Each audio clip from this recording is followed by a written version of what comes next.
So last week, the Lord had given me the first part of this message on defeating giants. Anybody got a giant? Anybody got a giant? Nobody? I'm so glad that I must have them all. You got a couple. Well, man, I've got, yeah.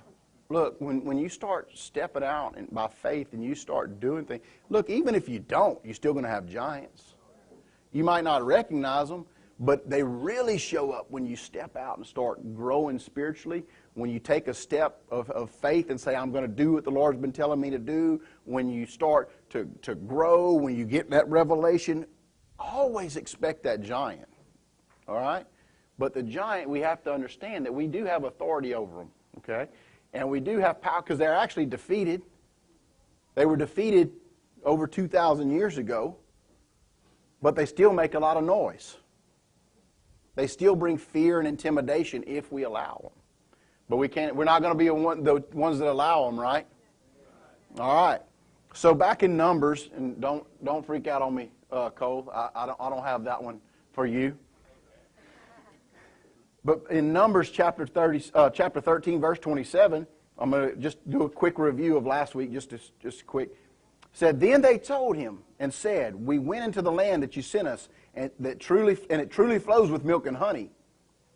And this is its fruit. And they showed him all these grapes that they had collected, and the bunches of grapes were so big that they had to be carried between two men on a pole because there were just these huge bunches of grapes. And the fruitfulness of the land, the fullness of the promise of God was so evident. It said the land flowed with milk and honey. Provision would flow to them. The goodness of the land. But here was the issue. So they saw the promise, right? Called the promised land. And they saw the promise and the goodness and the fullness of it. But here's the issue. Numbers 13:33 says this. There we saw giants, the descendants of Anak, who came from giants. And we were like grasshoppers in our own sight. And so we were in their sight. So they saw the promise, but they also saw the giant. Okay? So when the Lord gives you fresh revelation and you see the promise, don't be shocked when there's a giant standing in the way. Don't be surprised when there's something that you're going to have to defeat to get there. Don't be surprised that when the revelation comes, here comes the confrontation. Here comes that giant, and he's screaming out at you, calling you out. We saw what the Lord has promised us, and it was awesome. A place where abundance flows to us. And we would love to live there, but there were giants in the land. As we walk toward the promise of God, don't be shocked to find giants. There seems to always be a giant placed between you and the promise. In this life, if we pursue the promise, we have to face the giants. And they come in all types and forms.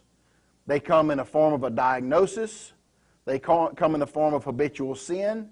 They come as a generational or territorial curse, strongholds of the mind, financial obstacles, emotional struggles, relational issues, and we could go on and on and on and on. Right? But we're not shocked, right? We can't allow these giants to stop us or keep us from the promise of God. We can't give in to a giant when God's given us a promise.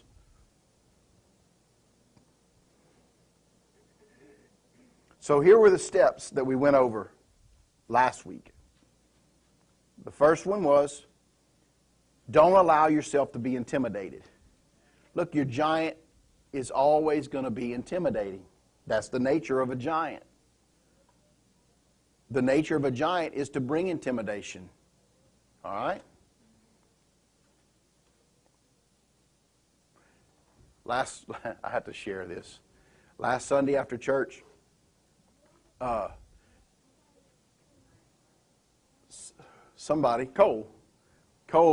wanted, we were going to go out there and look at my new truck.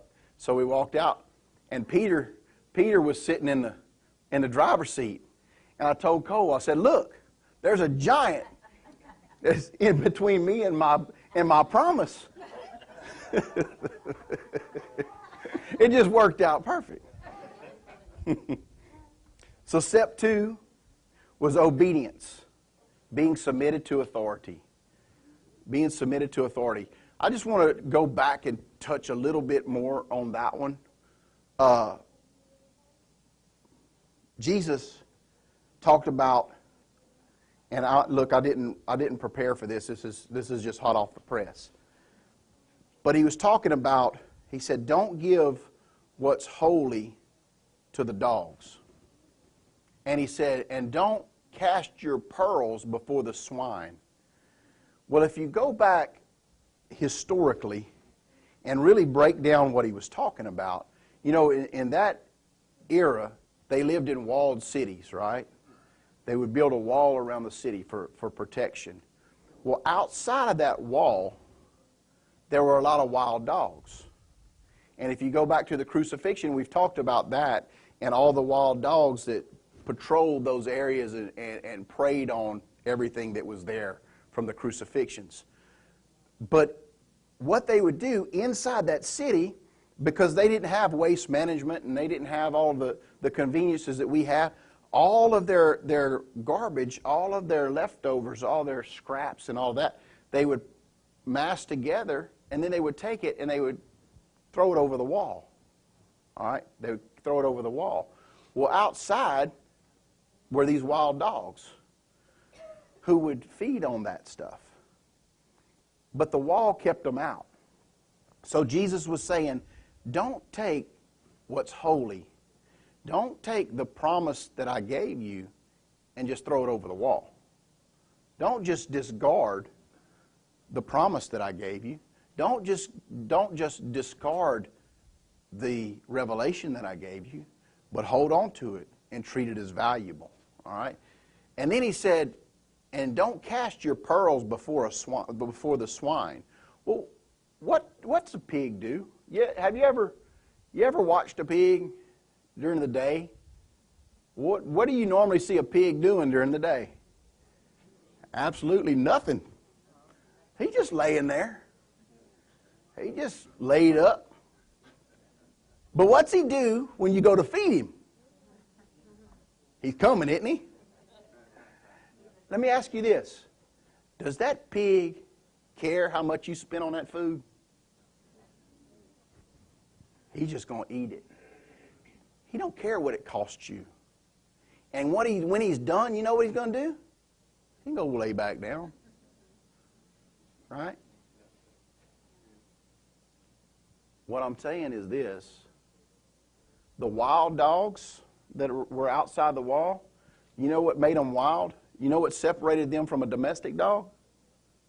What separates a wild dog from a domestic dog? They're not submitted to an authority. Did you get that? They're not submitted to an authority. That's what makes them wild. I've got dogs at home, and guess what? When I say sit, you know what they do? They sit.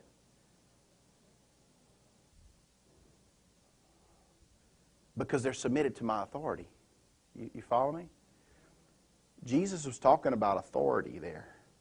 He said, who was he associating the wild dogs with? The ones outside the wall. They weren't in the kingdom. They were outside the kingdom. They weren't submitted to authority. And look, we could teach on being submitted to authority for a long time. But I'm going to tell you this, there was only 2 places in the Bible where Jesus said somebody had great faith. And it was both when they understood being submitted to authority. So when we can submit to authority on whatever level we're on, the Lord can do a whole lot more with our life. And He don't count us among wild dogs, nor does He count us among swine. I don't want to be counted among the pigs. I want to do something. When a nugget is given to me, you know, back in that day, a pearl had a lot of value because they were hard to come by. In our day, the value's much lower because, hey, they can make them. They can make them in a laboratory. They can take these oysters and they can implant the sand and they can provide the right environment. And every oyster they open's got a pearl in it. All right? They can also make them chemically. So the value of the pearl has gone down. But in that day, you know how many oysters you got to open to find a pearl? And have you ever dredged for oysters? Not like they do now. I'm talking about the old way. It was a lot of work to get a pearl. So when you had a pearl, you had something of value. He's talking about the Word. He's talking about the revelation that He gives you. Treat it as valuable. You don't go take that and cast it before a pig, because the pig don't care how much it costs. He's just going to trample on it. All right? Look, share those nuggets with those who will value them, and not just the ones who will take it for granted. Because that pig don't care what it costs.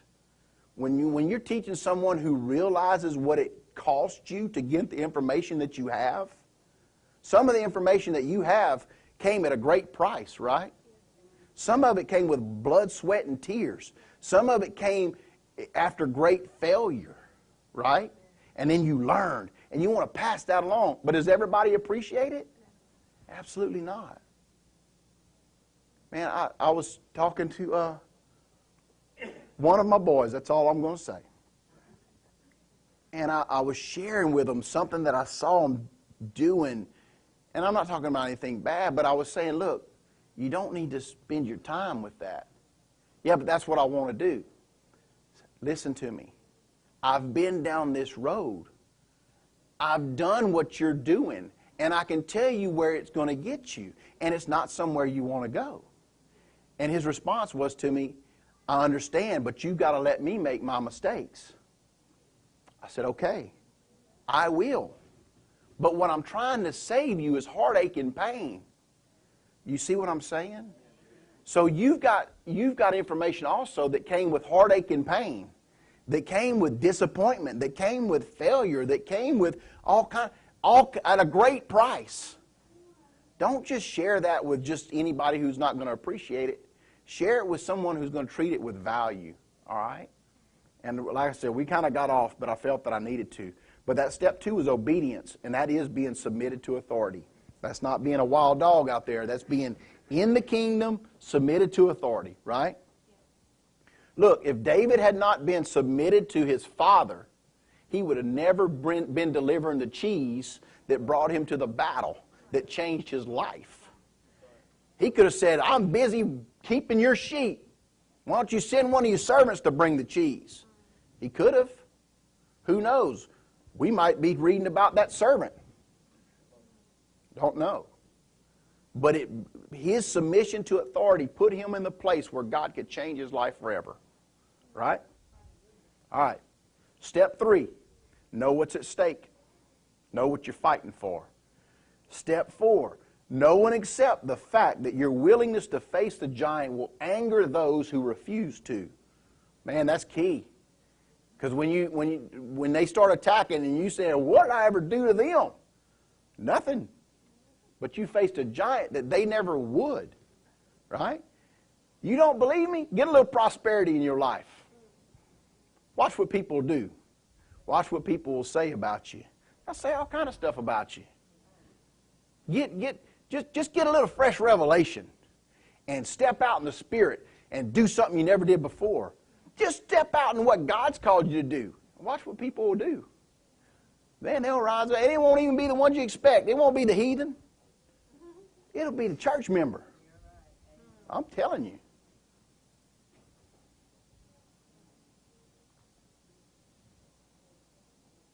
Just expect, know and accept that your willingness to face a giant will anger those who refuse to. Step 5, stir up your faith. Look back at those old victories. Stir up your faith. Step 6, avoid natural strategies. Lean not on your own understanding, but in all your ways acknowledge Him. Then He directs your steps. Right? Lean not on your own understanding. Step 7, receive and follow the spiritual plan. Let God give you a plan. Let God give you a plan. Don't be so quick to go back to a natural strategy. Let God give you a plan. All right. So that brings us to where we are, right? 1 Samuel 17, 45 and 46. Thank you, Cole. Hey, Cole stepped up this morning, got here early, and figured out how to run this program. It would have taken me a month of training, but Cole got it figured out this morning. So I appreciate you, Cole. Then David said to the Philistine, you come at me with a sword and a spear and with a javelin, but I come to you in the name of the Lord of hosts, the God of the armies of Israel, whom you have defiled. This day the Lord will deliver you. Look, is there any room for doubt in what he said? He said, this day, today, sucker, is your last day. The Lord will deliver you into my hand, and I will strike you, and I will take your head from you. That's boldness. That's the teenage boy that they called Ruddy, right? That's the one that Daddy didn't even call when the prophet came to anoint the king, because he didn't even think he was worthy, okay? But he still stepped up and said, today I'm going to take your head. And this day I will give your carcass to the camp of the Philistines, to the birds of the air. I'll give the carcass of the camp of the Philistines to the birds of the air and the wild beasts of the earth, that all the earth will know that there is a God in Israel. Man, that's so powerful. So powerful. So the next step is make a declaration. Make a declaration. You have to speak. You have to speak. You have to say something. You're a speaking spirit, and you manifest the things that you speak. You are a speaking spirit, and you manifest the things that you speak. That's what David was doing right there. He was calling by faith those things that be not as though they were. You think it took faith to look at this giant and say those things? Yeah, absolutely. Look, we get a children's book image of David and Goliath. We get an image of like a fairy tale. That's not what this is. This is a story of a young man who was called by God and who stepped out by faith into the overwhelming, into the face of overwhelming opposition that in the natural there was no way he could be victorious over. Right? But he stepped out and he made this declaration, and he said, today, this all ends today. Sometimes we got to step up and say, this ends today. Today, giant, you've been hollering at me. You've been trying to bring fear and defeat. But today I'm taking your head from you. Today it stops. We have to make a declaration. You have to speak to your giant. You have to let your giant know that you have delegated authority over it. As your giant boasts of how big it is, declare to that giant how big your God is. He told him, the Lord of hosts, I'm going to let the Lord of the armies of Israel, that's who's fighting this battle. You have to make a declaration and stand firm in it. Speak only the victory. Never give voice to defeat. Did you get that? Speak only the victory. Never give voice to defeat. Never say what it looks like in the natural. Write that down. Permanent marker. Get the tattoo. Whatever you have to do. But never say what it looks like in the natural. By doing so, you re-enter the natural arena, which is the giant's wheelhouse. If that giant can get you in the natural, he's going to beat your brains out. Do you understand what I'm telling you? If your giant can pull you out of the spirit and into the natural, you lost. What happened to Adam and Eve? Out of the spirit, out of the place where they walked with God in the cool of the day, and into the natural. And what did he say? Look at yourself. Isn't that what the devil told him? Look at yourself. Get your eyes off of God. Look at you. Right? Look at you. If you eat it, you'll be like God. What was he saying? In yourself right now, you're not enough. You need more. You need something else. You need something that you don't have. God's keeping something from you. Got them right out of the spirit into the natural. And they were just victorious over him, right? No. He whipped their tail. And we've been paying for it ever since. Right? Listen. Don't say what you see. Don't say what you see. Say what God says. When you start talking about what it looks like, you lost. Don't talk about what it looks like. Talk about what the Word says about it. Don't give voice to defeat. Declare the victory. You have to make a declaration. Don't start going back. I'm saying it over and over and over. Why? Because I want you to get it. Don't say what it looks like. Don't talk about what could happen. Don't talk about what it seems will happen. Why would you think that defeat would come? Why would you talk about the possibility of defeat? It has to be because of something that you see, or something that you hear, or something that was said, or something that you thought. Well, where are all those seeing, hearing, thinking, speaking? Where's all that? What realm is that in? Natural realm. That's your natural senses, right? You can't depend on that. They lie to us. Your senses ever lied to you? Yeah. There's times it looked like I was going to take a sip of water, but it was Sprite. And even though Sprite's okay, when I'm expecting water and Sprite hits my tongue, it's like, wow. You know what I mean? Or I thought I was going to take a sip of tea, but it was a Coke. My senses lied to me. There's been a lot of times when I thought I heard something that wasn't said. Right? Been a lot more times I said something without a thought.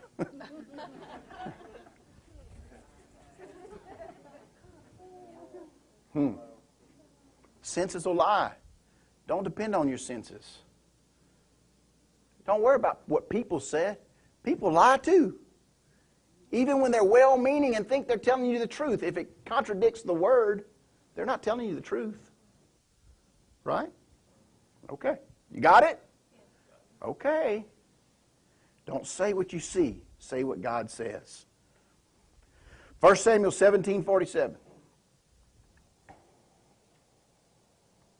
Then all this assembly shall know that the Lord does not save with the sword and a spear, for the battle is the Lord's, and He will give you into our hands. So step 9, determine and declare that your victory will be a witness for the Lord. Today, everybody's going to know. Today, everybody's going to know about my Lord, that He saves, because the battle's His, and He's going to deliver us. So today, because of what God's about to do on my behalf, it's going to be a testimony to all of you how good my God is. We have to be determined that our victory is going to be a testimony. They overcame by the what? Blood of the Lamb and the word of their testimony. They overcame by the blood of the Lamb and the word of their testimony. They overcame by what Jesus did and then what they said about it. Isn't that right? They overcame by what Jesus did on the cross, but then they had something to say about it. That's their testimony. We have to let God know, let people know what God did for us. We have to let our victory reveal the goodness of our God. When God does something for you, don't hide it. Share it. Unless God tells you. There's times when God might do something and say, just sit on that for a while. Okay? But be willing to share what God has told you. Be willing to share what God has done for you. You'd be surprised what that do in somebody else's life. Yeah, saw it last week. Miss Dana got up, shared a testimony. We started getting phone calls that day. Boom, boom, boom, boom, boom, boom, boom. Different people calling on what telling us about what she said that brought change to their life, and now what they were seeing as the fruit of it. Awesome. Why? Because of a testimony. Because of a giant that she faced and defeated. And now because of that, it's causing other people to share in that victory. Sharing what the Lord has done. Determine that your victory will be a witness to others of the greatness of your God. Turn the battle with your giant and your victory over it into your testimony Allow your victory over your giant to help others who face a similar giant. Did you get that? When you defeat a giant, what's going to happen is God's going to put you in a place where you're going to have encounters with other people who face something very similar. And then you'll have the ability to help them. Because you're going to, you could say, man, I already fought that giant. I found his weak spot. I found where the crack in his armor was. Let me help you. And some of them will say, I got it. But some of them will welcome your help. You with me? Look, I watched my wife go through a battle, fight a giant, and look, there's nothing like seeing a loved one go through something that you can't even help them with. Have you ever been there? I could pray for her, I could share with her, but I couldn't fight the battle for her. She had to fight it on her own. But since she killed that giant, guess what happened? Very often, she runs into young ladies who are fighting the same giant, and she's able to help them over. And that's been years ago that she defeated that giant, but the testimonies keep going and going and going, and she's able to help more and more and more and more. Allow your victory over your giant to help others who face a similar giant. Your testimony will be an encouragement and bring hope to them and give them the strength that they may need to keep going and not give up. Your testimony might be exactly what they need. You with me? See, I didn't know that there were so many that were fighting the same giant that she fought. I didn't know that. But when she shared it, what happened? It gave them courage to leave here and go face that thing that they've been struggling with. And then they start calling, guess what just happened for me? Breakthrough, breakthrough, victory, victory. Now, before long, they'll be up here sharing their testimony. All right? 1 Samuel 17:48. So it was, when the Philistines arose and came and drew near to meet David, that David hurried and ran toward the enemy to meet the Philistine. Man, can you imagine? Can you imagine the boldness of this little fella? To look out there and see that giant and not to cowardly creep up there. He said, man, he ran. He grabbed his little sling and his rocks and took off. Boldness. Don't run from your giant. Run at it. Don't run from your giant. Run at it. And look, there's giants in my life. There's been giants in the past that I ran from for years because I just didn't want to confront them. You with me? Some of them, I was just embarrassed to confront them because confronting them meant that somebody else was going to have to know the battle I was in. And I didn't want anybody to know that. You understand? I don't know if you've ever been in a battle like that you just didn't want anybody to know about. But sometimes a victory comes just by sharing. Just when you can find somebody that you can confide in and share with them the fight that you're in, sometimes a victory comes right then. Sometimes that's all you needed for that giant to turn around and run from you. Just by seeing that, him seeing that you're not running from him anymore, now you're running at him. Don't run from your giant. Run at your giant. In spite of fear and in the face of fear, run at it. Sometimes giants can bring a lot of fear. Things that we don't want to face. There's some things, you don't have to answer me, but are there some things in your life that you don't want to face? You just rather not. Just ignore them. Maybe they'll go away. But they don't, do they? There comes a day when we got to face fear and run at it. Be bold. Boldness is feeling fear, but acting anyway. I want you to get that. Boldness is not the absence of fear. It's feeling the fear, but acting anyway. Doing what you need to do in spite of the fear. That's true boldness. Fear is only a problem when it paralyzes us and talks us out of acting. That's the only time fear becomes a problem, is when it paralyzes. You ever been paralyzed by fear? Of course, we all have. We've been paralyzed, and maybe not physically, but spiritually. There have been things that we want to, man, I want to confront it, but I just can't make myself do it. Maybe you've been paralyzed physically by fear. I've seen people that want to run, they just can't. You ever seen that?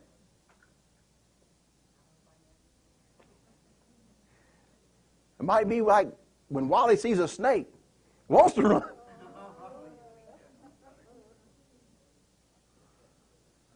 I've seen that. I've seen people in that situation. Want to do something, just can't. I've seen it spiritually and physically. Don't let fear paralyze you. Take authority over fear. Recognize it as a spirit. The Scripture says God has not given us what? A spirit of fear. But He has given us what? Power. Over what? Fear. Love. Perfect love does what? Cast out all fear. And a sound mind. Because if in the middle of fear, this ain't working. This checked out. You got other reactions taking place. When something scares you, do you have to think about jumping? There was no mind there. There was no sound mind. All right? But recognize fear's a spirit. And just because you feel that thing creep up on you, that don't mean you have to let it apprehend you. You just move anyway in what God told you to do. You step out in the face of fear. I know, look, I know that that's not always easy. I picked on Wally about snakes, but I don't like heights. And I've been in positions where I had to get in a high place and I didn't want to move. I wanted to hold on real tight and I didn't want to move.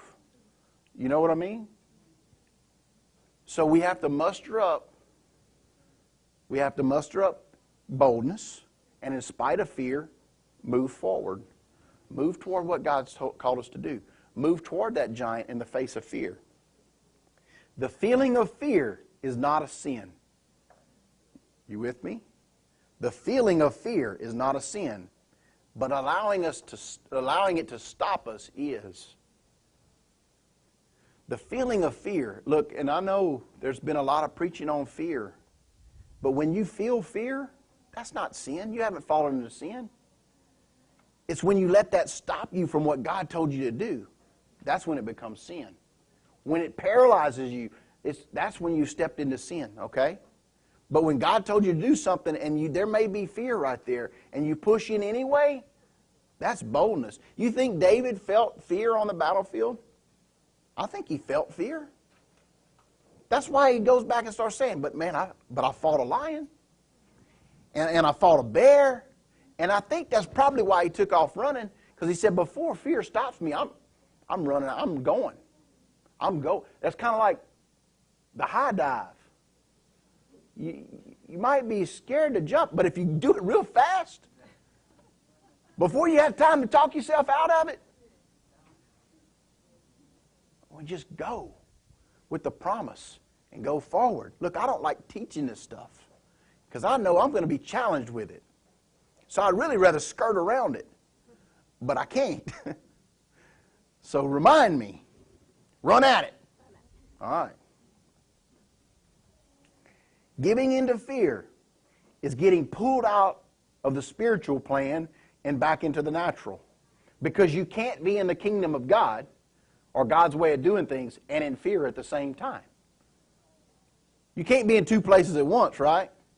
So I can't be in the kingdom where His perfect love casts out all fear, and in fear at the same time. I can't be in both places. I'm going to have to pick one. I'm going to be in fear, where I'm immobilized, or I'm in the kingdom where God, in spite of fear, I step forward into a promise. You with me? All right.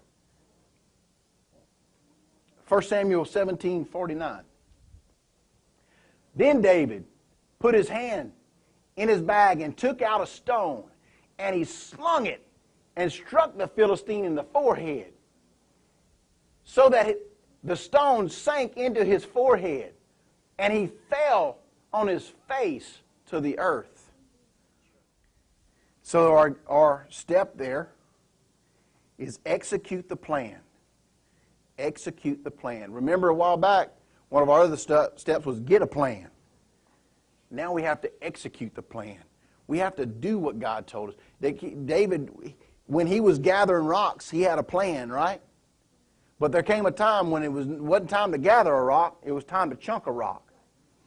It was time to act on what God told him to do. It was time to move. There's a time to get along with God and get the plan. There's a time to gather the resources that he told you to get, but there's also a time to throw the rock. There's time to execute. There's time to release. There's time to act. There's time to step out. Look, there's a time to speak, but there's also a time to do, right?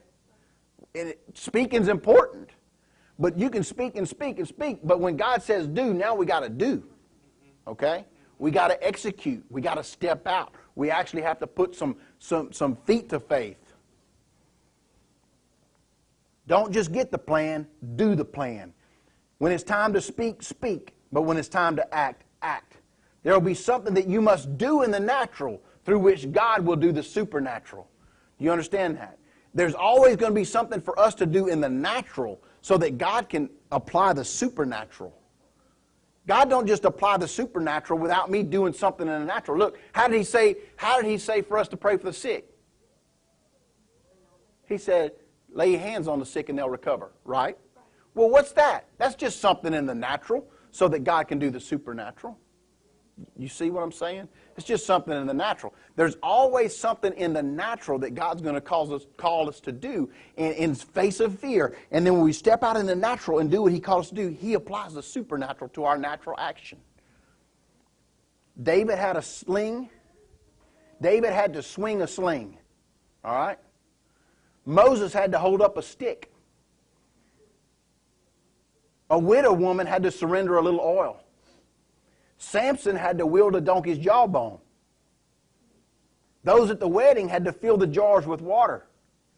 Peter had to go fishing.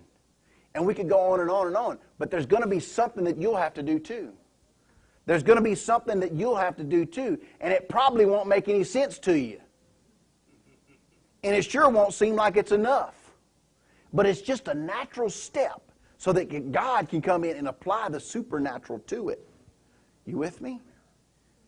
But if we don't do that natural thing that he called us to do, there's nothing for him to attach the supernatural to. There's laws that God has put in place as far as occupying this earth, as far as operating on this earth. And it is a spirit being requires a physical being. All right? Why are demons looking for bodies to possess? So they can operate on the earth. Okay? Without that, they're not effective, but they're out of order. They're not. There's a word I'm looking for, but anyway, it ain't right. How about that? We'll go with that. So why does in Acts chapter 2 does it say I'm going to send my spirit, and not just to rest upon man, but to live in man? Why would God do that? So he could operate on earth. You see what I'm saying? So that's how God functions on earth, is through us, right? My will be done on earth as it is in heaven. How's his will going to be done on earth? It's got to be through us, right? Okay? So there's always something in the natural for the supernatural to attach to. There's always a natural move so the supernatural can move. Moses, hold up your stick and I'm going to part the Red Sea. Well, Moses could have said, God, just part the Red Sea. What Moses, I need you to do something. Because I have the supernatural power, but I need a natural force to flow through. You see? Samson grabbed that donkey's jawbone, but there's a whole bunch of these Philistines. Just start swinging the jawbone. I just need you to swing the jawbone. I'm going to kill the Philistines. I just need you to do something. You follow me? Jesus, how are we going to pay our taxes? Peter, go catch a fish. But Lord, I just need some money. Just go catch a fish. I need you to do something in the natural because I'm going to do the supernatural. But I can't do it the supernatural till you do something in the natural. You see? Why did God have to become a man? Because he needed something in the natural to do the supernatural. You see? You see? So there's always going to be something that you have to do. Look, it's not going to be enough. It's not. A donkey's jawbone don't kill thousands of Philistines. All right? It's not going to be enough. But it's just something for you to do so God can attach the supernatural to it. You with me? All right. Man, that is cool. It really is. It is. We serve a cool God. He just blow your mind sometime. There's always a chink in your giant's armor, but you're probably not going to see it. But God will guide your stone if you release it. God knows where the weakness is. He just needs you to chunk the rock. You think David was that good with the sling that he hit that one spot? Look, this giant was armored head to toe. Head to toe. Not only was he armored head to toe, he had a shield bearer. He had this big old shield that another man carried and went and stood in front of him and propped up his shield. And he stood behind it. He's covered. But he had one spot. Do you think David was good enough to hit that spot? I don't think so. But I think when he released it, God said, now I can work with that. I'll direct it. And I'll place it right where, and I'll give it just enough force. You hear? I'm going to put it right where it needs to go, and I'm going to give it just enough force. I just need you to sling it. Don't worry about if you're good enough. It ain't about you anyway. God just needs a physical body to move.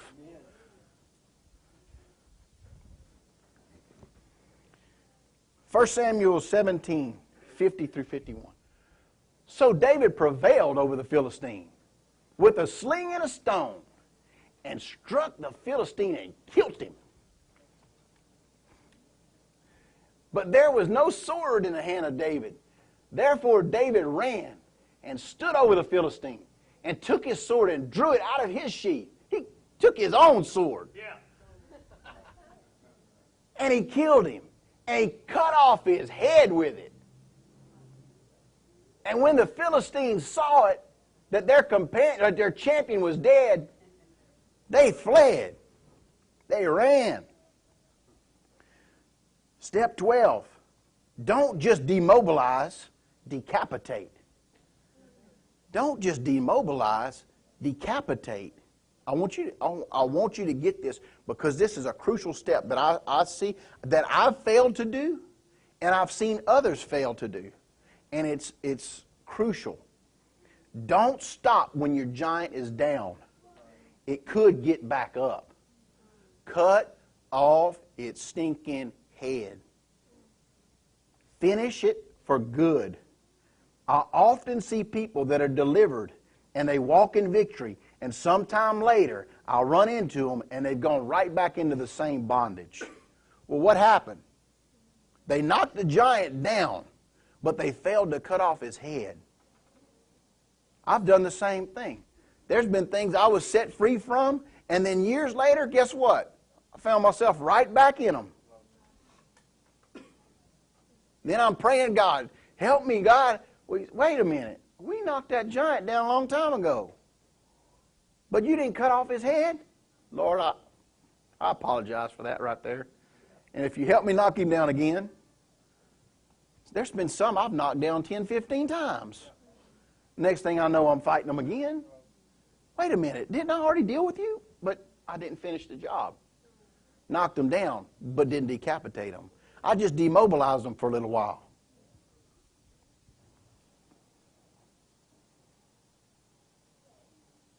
Don't quit.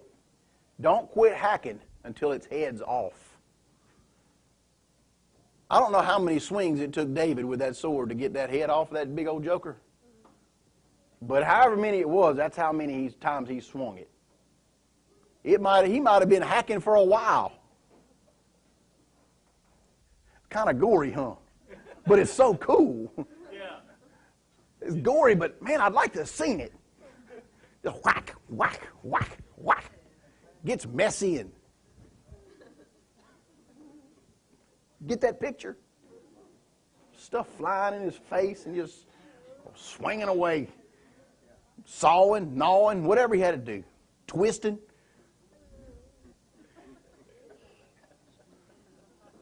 Y'all know how it is. Most of y'all in here hunt, right? You know how it is when you cut that deer's head off? You got him all clean, and then you cut the muscles around, and you got to grab it and twist. Crack, crack, crack, pop. And then it's all loose, but it's still hanging, and you got to cut a couple more things. I'm sorry. Yeah, I got a little caught up in the moment. But I think about David, he's cutting this big old thing's head off. Man, that's a big neck bone. But he didn't stop. And I said that to say this, sometimes it gets messy. Sometimes it gets messy. Sometimes you got to put forth some effort. Sometimes you're going to have to strain, but you can't quit. Because if you stop before the job's done, you might have to face that giant again. All right? And now he might know some secrets about you that he didn't know the first time you fought. And it might be a little tougher battle. Because I guarantee you, if David would have had to fight Goliath again, he'd have covered that spot. Right? So the next battle might be a little tougher, and it always is. When you're delivered to something that gets reattached to you, the next time you fight it, it's going to be tougher. Okay? And I can back that with Scripture too if we need to. He said, when the devil's cast out and he leaves for a while, but if he comes back and finds his house empty and it's been swept clean, he comes back, but what's he do? He brings 7 more just like him. Isn't that what the Scripture says?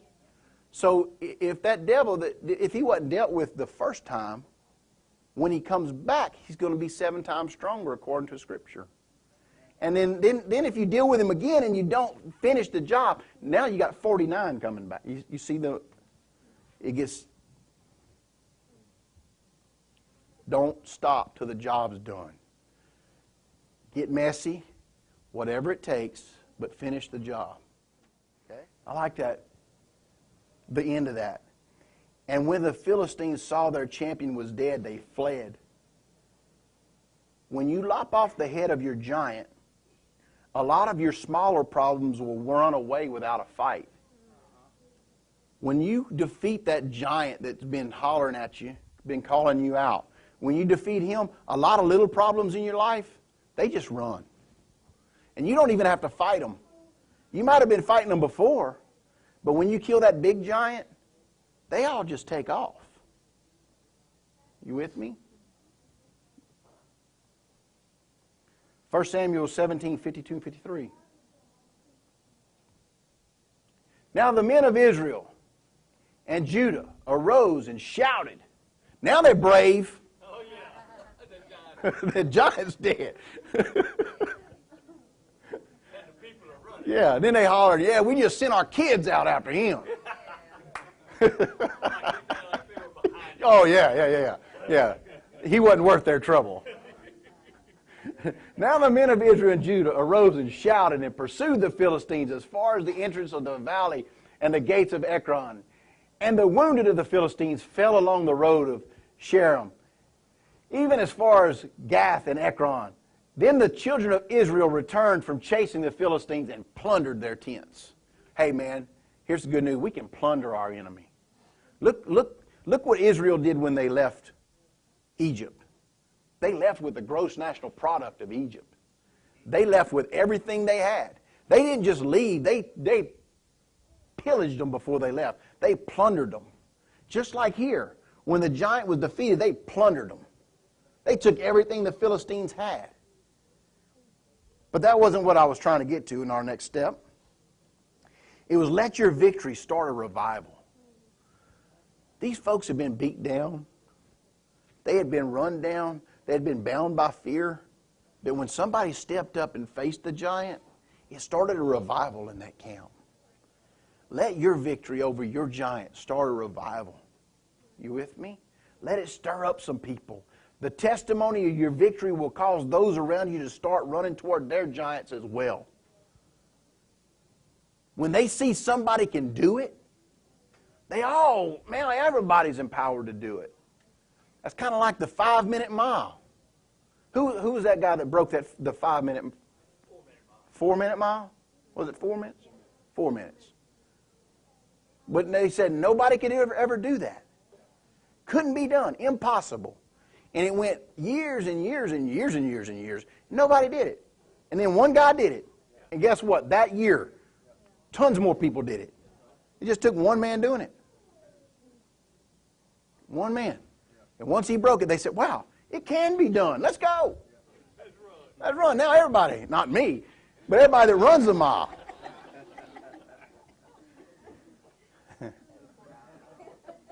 I can run a 4-minute mile on my horse. I got a 4-hour mile, maybe a 4-day.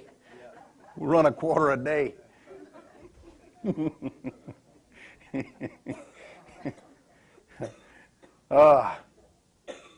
Let your victory start a revival.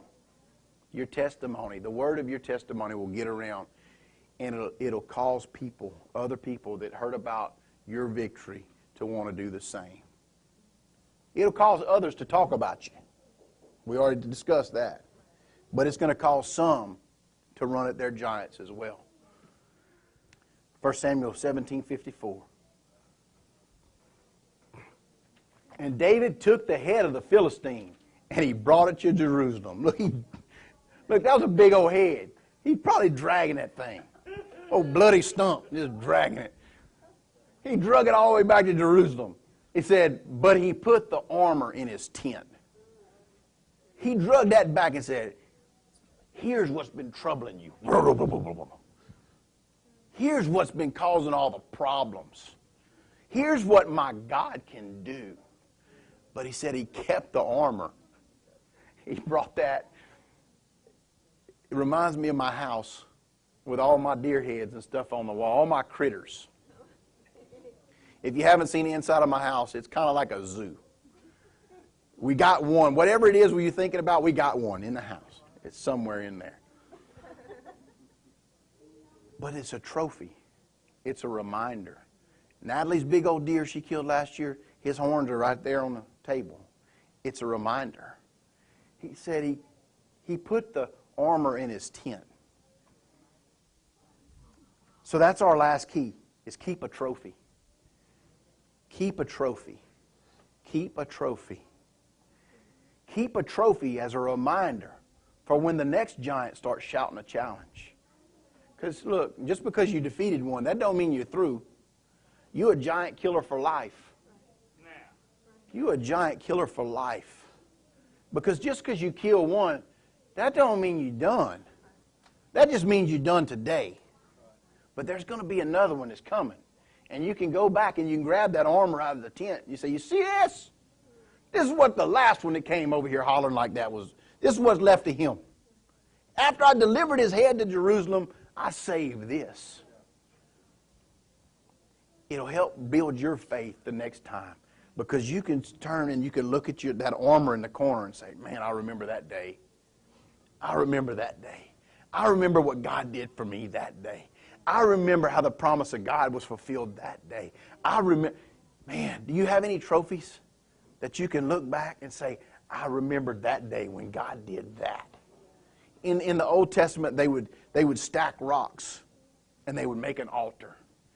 And they would name that place. And then every time they traveled back by, they'd say, man, I remember. And they would go to that altar and they would worship God because of what God did for them on that day in that place. It was a trophy. It was a mile marker in their life. It's something they could always go back to as a reference. Keep the trophy from the battle in the trophy room of your heart so you can look at it and use it to stir your faith for the next giant that starts calling you out. There's going to be another one. There's going to be another one. You're a giant fighter for life. So keep trophies. Keep trophies. Have a room in your heart designated. This is where I store all the trophies of my battles. That way you can go in your room every time, I'm talking about in here, every time there's another battle, you can go and you can look around and you can say, that was that giant I faced. That was that giant that came against my marriage. That was the giant that came against my health. That was the giant that came against my finances.